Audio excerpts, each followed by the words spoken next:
Kalau sudah makan dengan berjamaah bersama, kata Rasulullah, makanan yang satu cukup untuk berdua. Ta'dilu isnain. Yang dua cukup untuk berempat. Yang makanan itu seharusnya untuk empat, tapi cukup berlapan. Begitu kata Rasulullah. Itu namanya barakah. Oleh karena itu, memancing keberkahan adalah dengan cara mendekat ke Allah. Di rumah Bapak Ibu, sering-seringlah makan bersama. Jadi kalau waktunya makan. Duduklah bersama, jangan terpisah-pisah.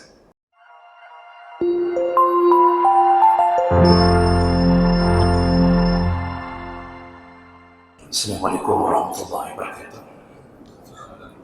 Alhamdulillahirabbil alamin. Wassalatu wassalamu ala nabiyyina wa sayyidina Mustafa Muhammadin wa ala alihi wa ashabihi ajma'in. Amma ba'd. Rabbi shrah li sadri wa yassir li amri wahlul 'uqdatam min lisani yafqahu qawli.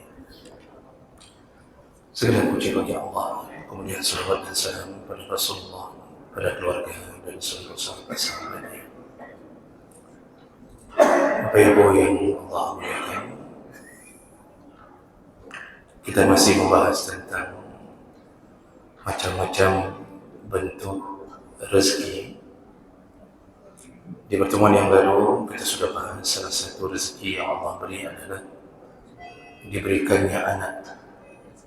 Maka anak itu adalah rezeki Allah. Maka peliharalah anak dengan baik agar rezeki yang Allah beri itu bermanfaat. Kita lanjutkan berikutnya. Rezeki yang diberi Allah adalah al-barakah fil rizqi, yaitu ketika rezeki yang kita dapat diiringi dengan keberkahan, maka keberkahan itu adalah rezeki Allah. Ketika kita mendapatkan rezeki dari Allah, apakah bentuknya uang ataukah bentuknya anak atau apa saja, ketika rezeki itu diberikan atau diiringi dengan keberkahan, maka keberkahan itu pun adalah rezeki Allah SWT. Karena tidak semua orang mendapatkan keberkahan pada rezekinya, maka beruntunglah mereka yang diberkahi dalam rezekinya.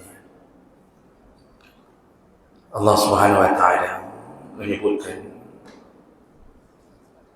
walau anna ahlal qura amanu wattaqaw lafattahna alaihim barakatin minas sama' wal ard. Seandainya penduduk negeri beriman dan bertakwa, maka kami akan buka untuknya keberkahan dari langit dan dari bumi. Maka berkah itu diturunkan Allah kepada yang beriman dan bertakwa. Kalau orang mencari rezeki dengan cara yang halal, lalu kemudian ketika dia mencari rezeki, dia tak lupa kepada Allah. Ketika azan berkumandang, dia keluar dari kantornya, dia tutup pintu tokonya, lalu dia menyembah Allah. Berarti dia menunjukkan orang yang beriman dan bertakwa. Maka apa yang Allah berikan? Keberkahan. Pemberian keberkahan itu adalah rezeki Allah.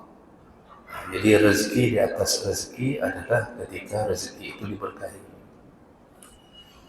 Apa maksudnya barakah? Ini sudah sering kita ulang. Barakah adalah ziyadah al-khair, banyaknya kebaikan. Jadi yang disebut barakah, kalau rezeki yang kita dapatkan kemudian menghasilkan kebaikan, itu barakah. Orang kaya banyak uang, tapi belum tentu berkah. Orang miskin yang sedikit uang pun belum tentu berkah. Kita tahu berkah tidak berkah adalah ketika lihatlah rezeki yang kita dapat membuat kita banyak melakukan kebaikan atau tidak. Kalau bentuknya uang, coba perhatikan diri sendiri. Apakah uang itu banyak kita sedekahkan atau tidak? Kalau banyak menolong orang dengan rezeki itu, maka kita telah mendapat rezeki berupa keberkahan. Kalau seandainya kenderaan yang kita miliki berkah, maka kenderaan itu akan menyebabkan banyak kebaikan. Kalau anak yang Allah beri diberkahi, maka anak itu akan membuat kebaikan, juga menyebabkan kita mendapatkan banyak kebaikan. Jadi kalau orang mengatakan Alhamdulillah gaji yang saya dapat berkah dari Allah, salah kalimat itu. Ada baiknya enggak gaji yang kita dapat, ada berbuat baik atau tidak? Kalau cuma habis untuk makan minum, tidak ada kebaikan, maka tidak bisa disebut keberkahan. Jadi ini yang perlu difahami. Barokah ini pemberian Allah dari hasil iman dan takwa. Orang miskin ketika memasak nasi, mungkin nasi yang dimasak hanya sekitar beberapa mud atau berapa mu'k masa kita. Tapi Masya Allah, kadang-kadang tersisa, cukup untuk makan 3 kali. Ada orang kaya, masak nasi mencapai 2 kilo. Ternyata tak cukup-cukup. Nah itu contoh kalau kita ingin tahu berkah atau tidak. Kalau Allah tanamkan keberkahan pada nasi, nasi yang sedikit pun bisa menjadi cukup untuk orang baik, untuk orang ramai. Tapi kalau Allah cabut keberkahan, nasi yang banyak pun tak cukup-cukup. Makanya uang banyak, kalau Allah cabut berkah, tidak cukup. Jadi hidup serba kesempitan. Nah itu kadang-kadang itu untuk melihat hasil keberkahan kita. Makanya salah satu cara makan nasi atau makan agar berkah, kata Rasulullah, makanlah berjamaah, makanlah dengan cara bersama-sama, wala tatafarraqu, jangan engkau terpisah-pisah.